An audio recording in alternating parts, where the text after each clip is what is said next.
पूरे पाकिस्तान की टोन बदली हुई है। हिंदुस्तान से परमानेंट दोस्ती या परमानेंट दुश्मनी का रास्ता खुल गया है। पाकिस्तान दौराहे पर आकर खड़ा हो गया है। नरेंद्र मोदी से दोस्ती करनी है या दुश्मनी बढ़ानी है, अब ये पाकिस्तान को तय करना है। The resolution for vote of no confidence against Mr. Imran Khan, the Prime Minister of Islamic Republic of Pakistan, has been passed by a majority of the total membership of the National Assembly. Pakistan की national assembly के अंदर और national assembly के बाहर इमरान खान की विदाई का जबरदस्त जश्न मनाया गया। इसी जश्न के बीच दुनिया को पता चला कि इंग्लैंड में रह रहे नवाज शरीफ अचानक पाकिस्तान में सेंट्रल फिगर बन गए हैं। आज पाकिस्तान की ऑपोजिशन के सारे कायदीन यहाँ बैठे हैं और शिद्दत से मियां नवाज शरीफ साहब की कमी महसूस हो रही है। ये इत्तेहाद इंशाअल्लाह पाकिस्तान को दोबारा तामीर करेगा इंशाअल्लाह ताला। और मैं यहाँ पर अपने कायद मियां मोहम्मद नवाज शरीफ का उनको मैं खराज तहसीन पेश करता हूँ। नरेंद्र मोदी से लड़ने का वादा करके प्राइम मिनिस्टर बने इमरान खान आधी रात को पीएम हाउस से हेलीकॉप्टर में बैठकर भाग गए। जाते जाते इमरान खान हिंदुस्तान को खुददार कौम और पाकिस्तान को कंगाल कौम बताकर गए। वो एक बड़े खुददार कौम है, कभी किसी की जुर्रत नहीं है कि वहां इस तरह की बात करें। उसने कहा जनाब, बेगर्स आर नॉट चूजर्स। उनको मैसेज कि जी जो मकरूज मुल्क होता है उसको गुलामी करनी पड़ती है। भगोड़े कप्तान के सरेंडर के बाद पाकिस्तान के प्राइम मिनिस्टर की कुर्सी पर शहबाज बैठेंगे। डायरेक्शन नवाज शरीफ देंगे। नवाज शरीफ की बेटी मरियम अपने अब्बाजान की ओएसडी बनकर इस्लामाबाद में रहेंगी। बिलावल भुट्टो फिलहाल इमरान खान को आउट करने के लिए शहबाज शरीफ की सरकार को सपोर्ट देते रहेंगे और उनके पिता आसिफ अली जरदारी बैकग्राउंड से चाबी घुमाएंगे। Figure number 1 Nawaz Sharif, figure number 2 Shahbaz Sharif, figure number 3 Maryam Nawaz, figure number 4 Bilawal Bhutto और फिगर नंबर 5 आसिफ अली जरदारी। इमरान खान को आउट करके पाकिस्तान की पॉलिटिक्स में इंपॉर्टेंट हुए ये पांचों किरदार अचानक मोदी मोदी करने लगे हैं। 25 दिसंबर 2015 की वो तारीख याद कीजिए जब नरेंद्र मोदी अफगानिस्तान से दिल्ली लौटते वक्त अचानक पाकिस्तान के लाहौर एयरपोर्ट पर उतर गए थे। मोदी की अगवानी खुद नवाज शरीफ ने की थी और घर लेकर शहबाज शरीफ से मोदी को मिलवाया था। शहबाज शरीफ के साथ मोदी की वो पहली मीटिंग थी। शहबाज तभी से मोदी के फैन हैं, लेकिन पाकिस्तान में पॉलिटिक्स की मजबूरी है, मोदी का विरोध दिखाना भी जरूरी है। आज हिंदुस्तान अगर G20 में जाता है तो मेरे दिल को तीर लगते हैं कि उसमें कौन सी वो जनाब कीमिया नुस्खा है हिंदुस्तान में कि मोदी जाके खड़ा होता है और हम खड़े तमाशा देख रहे हैं। This is not Pakistan, this is not Iqbal Pakistan. Paris climate summit में मोदी के साथ शरीफ की इस गुफ्तगू ने पाकिस्तान के एस्टेब्लिशमेंट में शरीफ के नंबर घटा दिए थे। वहीं से इमरान खान के नंबर बढ़ने शुरू हुए, लेकिन अब मामला पलट गया है। शरीफ खानदान फिर से सत्ता में आ गया है और मरियम नवाज शरीफ इमरान खान को इंडिया चले जाने को कह रही हैं। हम इस मुल्क का जो रुख है, डायरेक्शन बदल दें। Let's change the course of history और let's be counted not today, not tomorrow, day after amongst the community of nations. वगरना फिर ये जो बेगर्स कांट बी चूजर्स, इसको हम कभी नहीं बदल सकेंगे। बेगर्स कांट चूजर्स, यही जुमला इमरान खान ने बोला। उसने कहा जनाब, बेगर्स आर नॉट चूजर्स। यही जुमला शहबाज शरीफ बोलते हैं। Amongst the community of nations, वगरना फिर ये जो बेगर्स कांट बी चूजर्स, इसको हम कभी नहीं बदल सकेंगे। हिंदुस्तान और पाकिस्तान की आजादी के 75 साल में क्या हुआ? पाकिस्तान ने कभी कबूल ही नहीं किया कि वो हिंदुस्तान से कमतर है। पाकिस्तान ने कभी माना ही नहीं कि वो हिंदुस्तान के आगे टिकता नहीं। अब 75 साल में पहली बार हुआ है कि पाकिस्तान भी मानने लगा है कि हिंदुस्तान खुददार मुल्क है और पाकिस्तान गुर्बत में पड़ा मुल्क है जिसमें कहीं से भी खुददारी नहीं है। पाकिस्तान खुद ही कह रहा है कि हम किसी भी एंगल से हिंदुस्तान की बराबरी में नहीं है। जो 75 साल में नहीं हुआ वो मोदी के समय में हुआ। उसने कहा जनाब बेगर्स आर नॉट चूजर्स। उनको मैसेज कि जी जो मकरूज मुल्क होता है उसको गुलामी करनी पड़ती है। Beggars are not choosers. वो दूसरा उनका मिनिस्टर भेजता है जी हम तो लाइफ सपोर्ट मशीन पे हैं, तो वो तो जब अमेरिका चाहे बंद कर दे, यानी हम तो हैं गुलाम। कि आप 30 साल से ये सारी आपकी पार्टीज हुकूमत में थी, तो किसने ये लाइफ सपोर्ट मशीन और ये मकरूज किया मुल्क को? ये क्या 3.5 साल में हुआ है? 30 साल से तो आप पावर में बैठे हुए हैं और आज आप कह रहे हैं कि जी क्योंकि जी हमें पर कर्जे चढ़े हुए हैं तो हमें तो गुलामी करनी पड़ेगी। शहबाज शरीफ को मालूम है प्राइम मिनिस्टर की रेस में उनके साथ पर्चा भरने वाले पीटीआई के शाह महमूद कुरैशी को भी पता है कि इंडिया बहुत आगे निकल गया है। नरेंद्र मोदी का हिंदुस्तान अब पाकिस्तान की पहुंच से बहुत दूर हो चुका है। ये जो हमसाया है, मिसाल हमसाया की देनी अच्छी इसलिए नहीं कि वो मैं उसको समझता हूँ वो पाकिस्तान का दुश्मन है, मैं ऑनेस्टली समझता हूँ। मगर देखिए वहाँ पर डेमोक्रेसी, वहाँ पर आज तक प्लीज आज तक दूर दूर तक मार्शल लॉ का साया नहीं आया। समिट ऑफ डेमोक्रेसीज दावत देते हैं, पाकिस्तान के वजीर आजम इमरान खान को दावत दी जाती है। It's a virtual summit. मैं पूछता हूं कि बताइए उसके तरीकाकार क्या होगा? तरीकाकार क्या होगा? वो कहते हैं हाँ हमने वजीर आजम को दावत दी है, कहते हैं he can participate through a 3-minute recorded statement, और उसके बाद जो डायलॉग होगा जिसमें नरेंद्र मोदी तो शामिल हो सकता है, उसमें इमरान खान शामिल नहीं होगा। दुनिया भर में मोदी की पूछ होती है, पाकिस्तान की पूछ नहीं होती। बड़े बड़े इंटरनेशनल मंचों पर मोदी की राय ली जाती है, पाकिस्तान की ओर कोई देखता भी नहीं। यूक्रेन में युद्ध चल रहा है, अमेरिका और यूरोप में टेंशन है, रूस के साथ अमेरिका और नेटो की तनातनी है। शांति बहाली के लिए वर्ल्ड लीडर्स नरेंद्र मोदी को फोन घुमाते हैं। अब देखिए पाकिस्तान में क्या हुआ। यूक्रेन युद्ध जैसे नाजुक मोड़ पर इमरान खान ने अमेरिका से पाकिस्तान की दुश्मनी करा दी। अमेरिका की कीमत पर इमरान खान ने रूस से दोस्ती बढ़ाने की कोशिश की। अमेरिका का खेमा छोड़कर इमरान खान पाकिस्तान को रूस के खेमे में ले जाने लगे। इमरान ने इसके लिए न आर्मी का साथ लिया, न विपक्ष से पूछा, न अवाम को बताया। नतीजा क्या हुआ? रूस से दोस्ती तो नहीं हो पाई, अमेरिका से भी पाकिस्तान के रिश्ते खराब हो गए। इमरान खान ने इंटरनल पॉलिटिक्स के लिए पाकिस्तान का इंटरनेशनल रिलेशन कुर्बान कर दिया। न खुदा ही मिला, न विसाले सनम। पाकिस्तान न इधर का रहा न उधर का हुआ। सब कुछ लुटाने के बाद इमरान खान को होश आया और वो इंडिया इंडिया मोदी मोदी करने लगे। हिंदुस्तान हमारा हमसाया हमारे साथ ही आज़ाद हुआ था। ज़रा उनकी फॉरेन पॉलिसी देख लें। सारी उन्होंने जब सोवियत यूनियन और अमेरिका की कोल्ड वॉर चल रही थी वो नॉन अलाइंड रहे, बात करते रहे, सोवियत यूनियन के बड़े करीब थे, लेकिन वो अमेरिकन भी उनसे बात करते थे। उन्होंने कहा हम नॉन अलाइंड हैं, हम ब्लॉक्स में नहीं हैं। हाँ हमारी क्लोजनेस सोवियत यूनियन से है लेकिन हम सबसे हैं।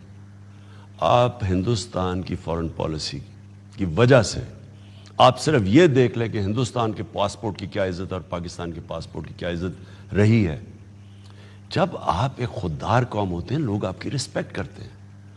हमने क्या किया, कभी एक ब्लॉक में चले जाए, कभी किसी के साथ चले गए, इस तरह करके अच्छा जी पैसे मिल रहे हैं, क्यों हमारी इज्जत नहीं दुनिया ने की। सब देख रहे थे कि डॉलर लेके पहले वो कर रहे हैं, अब डॉलर लेके ये कर रहे हैं। दुनिया ने हमें जलील किया और जलील करना चाहिए था।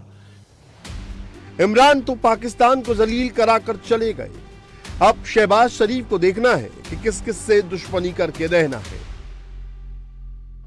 एक तरफ अमेरिका का खेमा है, दूसरी तरफ रूस का खेमा है। इन दोनों के बीच चीन अपनी ताक में बैठा है। चीन रूस के साथ दोस्ती दिखाता है, अमेरिका से मुकाबले की सोचता है और इंडिया को डाउन करने के लिए चीन पाकिस्तान के कंधे पर हाथ रखता है। एक अकेला चीन ही है जिससे दोस्ती को लेकर शहबाज शरीफ की पार्टी, बिलावल भुट्टो की पार्टी और इमरान खान की पार्टी में एक राय है। लेकिन अकेले चीन पर निर्भर रहना पाकिस्तान को महंगा पड़ सकता है। शहबाज को यह भी देखना होगा कि बिलावल के साथ उनकी अंडरस्टैंडिंग कितनी दूर तक जाती है। जितना मैंने ये पिछले 3-4 साल में सीखा है, शायद जिंदगी भर नहीं सीखा हूं। और मैं पाकिस्तान के नौजवानों के लिए एक पैगाम भेजना चाहूँगा कि they should never give up on their dreams. Nothing is impossible.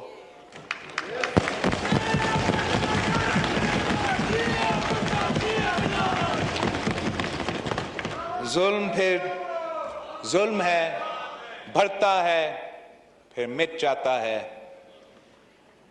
जमहूरियत बेहतरीन इंतकाम है।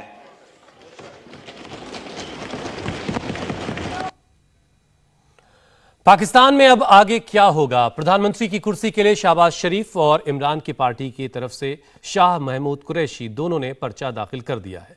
पाकिस्तान में आज से नया सियासी तमाशा शुरू हो सकता है। इस बीच इमरान खान ने सड़क पर उतरने का फैसला करके मुश्किलें और बढ़ा दी हैं। वो बचे हुए 1.5 साल की लड़ाई पाकिस्तान में रहकर ही लड़ना चाहते हैं। उनका मंसूबा लंबा है, मगर सवाल है कि जो नई सरकार आने वाली है उसके पास क्या प्रोग्राम है। जरदारी, शरीफ और मौलाना फजलुर रहमान का गठबंधन कितना चल पाएगा?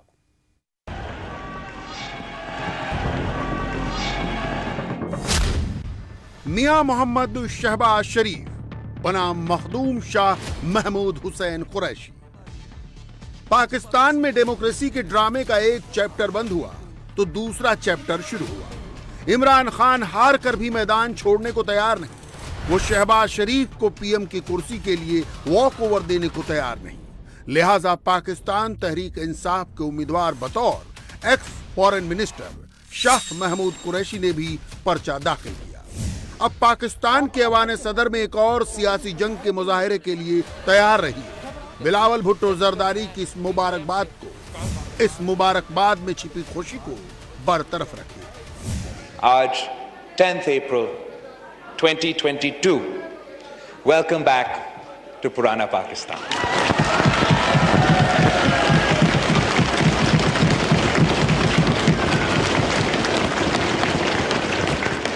जनाबे चेयरमैन में 3-4 साल अब इस हाउस का मेंबर रहा हूं और जितना मैंने ये पिछले 3-4 साल में सीखा है, शायद जिंदगी भर नहीं सीखा हूं। और मैं पाकिस्तान के नौजवानों के लिए एक पैगाम भेजना चाहूँगा कि they should never give up on their dreams. Nothing is impossible.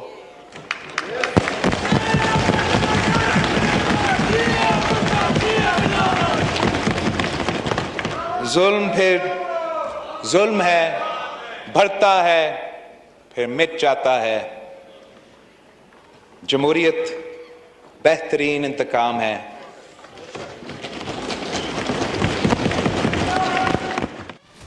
Pakistan की सियासत में गजब ड्रामे तश्कील दिए जाते हैं। जिस शख्स को जो काम सौंपा जाता है वो उसे छोड़कर बाकी तमाम काम करता है। स्पीकर पार्लिमानी ट्रेडिशन का कस्टोडियन होता है, मगर जब इमरान खान का हेलीकॉप्टर पीएम हाउस छोड़ बनीगाला के लिए उड़ान भर रहा था, स्पीकर असद कैसर इमरान खान से 26 साल के रिश्तों का दम भरते हुए अपने इस्तीफे का ऐलान कर रहे थे। उन्हें अदालत की तौहीन मंजूर थी, मगर नो कॉन्फिडेंस मोशन पर वोटिंग नहीं मंजूर थी। मेरे पास ये लेटर पहुंच गया है, कैबिनेट ने भेजा है। मैं अपोजिशन लीडर से भी रिक्वेस्ट करूंगा, मेरे रिकॉर्ड में ये पड़े रहेगा सेक्रेटरिएट में। अगर वो खुद इसको देखना चाहें तो वो देख सकते हैं। और मैं सुप्रीम कोर्ट चीफ जस्टिस को भी लेटर में भेजूंगा, वो भी इसका मुआयना करे। और जो इस मुल्क के कवानीन हैं और जो हमारे खुद मुख्तारी और खुददारी की जो हमारी ज़रूरत है कि हम अपने मुल्क की खुददारी के लिए खड़े हों, सबको जो है ना खड़ा होना पड़ेगा। मैं आज ये फैसला करता हूँ और मैंने फैसला किया है कि मैं स्पीकर के ओहदे पे मजीद नहीं रह सकता और मैं अपने ओहदे से इस्तीफा देता हूँ। मैंने अपनी ज़िंदगी का बहुत लंबा अरसा अपने लीडर इमरान खान के साथ गुजारा। 26 साल से मैं उसके साथ रहा। मैं स्टूडेंट लाइफ से, जब मैं स्टूडेंट था उस वक्त मैंने तहरीक इंसाफ ज्वाइन की। आखिरी गेंद तक खेलने का दम भरने वाले इमरान खान आखिरी दम तक नेशनल असेंबली नहीं पहुंचे। वो पीएम हाउस में बैठे बैठे ही खेल करते रहे। पाकिस्तानी मीडिया में खबरें तैरती रहीं। इमरान खान नंबर बढ़ाने की जोड़ तोड़ में लगे। साथियों की बगावत के बाद इमरान का नंबर 142 तक गिर गया था, जबकि विरोधी खेमा 176 एमएनए होने का दावा कर रहा था।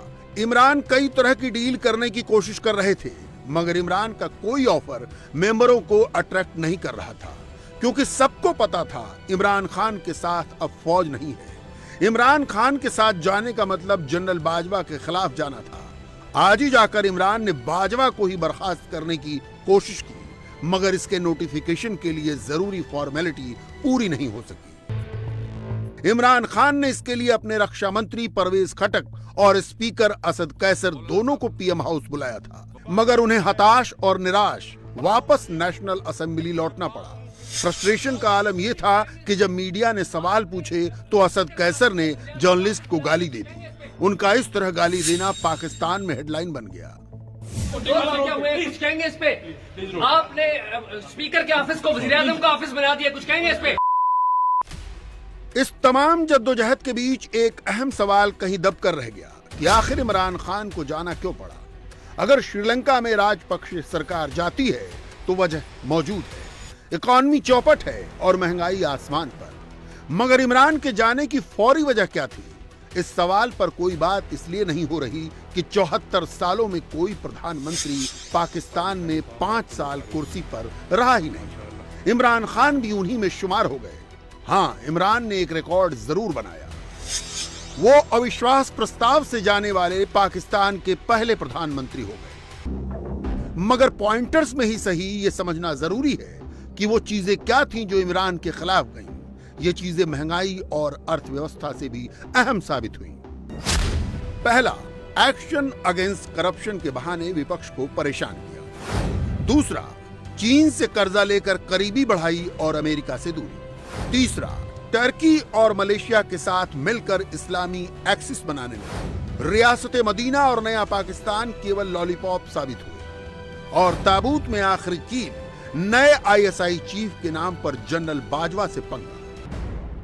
सेना ने जो इमरान के पीछे से हाथ खींचा, अपोजिशन को इशारा मिल गया। सब लामबंद हुए और इमरान की विदाई तय हो गई। उनकी पार्टी के एमएनए ने भी इन वजहों को कबूल किया, मगर शहादतमंदी के अंदाज में। इमरान खान साहब ने कहा कि हम मुस्लिम ब्लॉक बनाएंगे। इमरान खान साहब ने मुस्लिम ब्लॉक की बात की, ये उनका गुनाह है। इमरान खान साहब ने आजाद खारजा पॉलिसी की बात की, ये उनका गुनाह है। मैं तो अक्सर ये कहता हूं कि रूस सिर्फ बहाना है। जनाब चेयरमैन साहब, मोहतरम अयाज सादिक साहब, कि रूस सिर्फ बहाना है, इमरान खान निशाना है। इमरान खान का गुनाह ये है कि उसने वज़ीर आज़म पाकिस्तान होते हुए खत्म नबूवत की बात की, इस्लामिक उम्मा की बात की, मदीना की रियासत की बात की। इमरान खान का गुनाह ये है कि उसने साम्राज्य के सामने खड़े होकर ये बात की कि एब्सोल्युटली नॉट।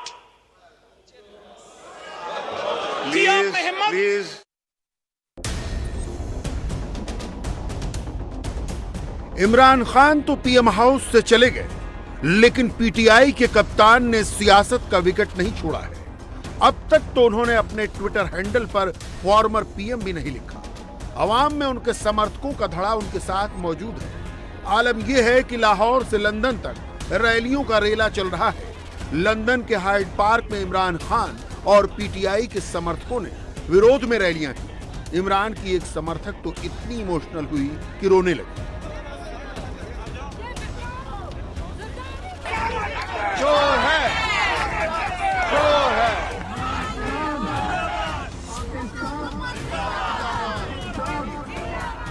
हम अपने मुल्क, हम इमरान खान के लिए यहाँ पर आए हैं।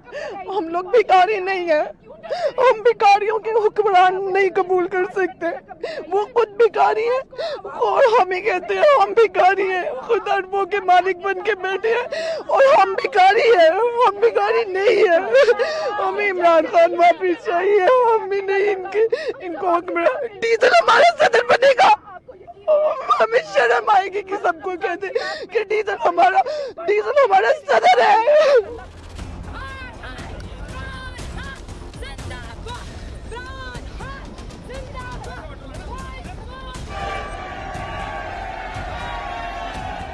जिस वक्त आप ये खबर देख रहे हैं उस वक्त पाकिस्तान के कई शहरों में इमरान खान की पार्टी एक साथ रैलियां कर रही है।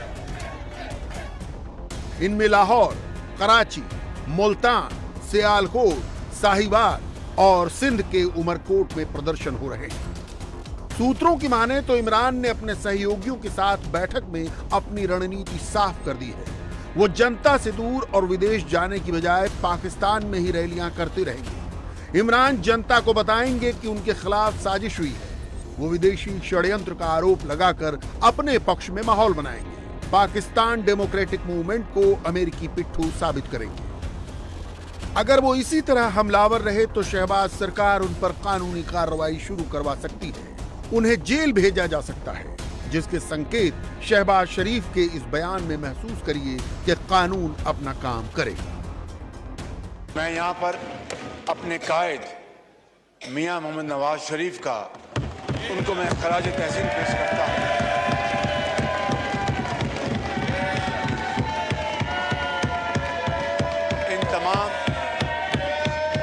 इन तमाम साथियों ने जेलें काटी हैं। हमारी पहली मर्तबा तारीख में ये शायद पहला मौका है कि हमारी बेटियों ने, बहनों ने भी जेलें काटी हैं। मियां नवाज शरीफ जो 3 मर्तबा वज़ीर आज़म रहे, उनको किस तरीके से जेलों में भिजवाया गया। जनाब चेयरमैन, हम माजी की तलखियों में नहीं जाना चाहते, उनको भुलाकर आगे जाना चाहते हैं और पाकिस्तान को अजीम बनाना चाहते हैं। मगर सवाल यह है कि शहबाज एंड कंपनी के पास अपना प्रोग्राम क्या है। पाकिस्तान डेमोक्रेटिक मूवमेंट का मकसद केवल इमरान खान को बेदखल करना था। दिल्ली में यूपी बीजेपी कोर ग्रुप की बैठक में किन मुद्दों पर चर्चा होगी, पूरी डिटेल आपको बताएंगे एक ब्रेक के बाद।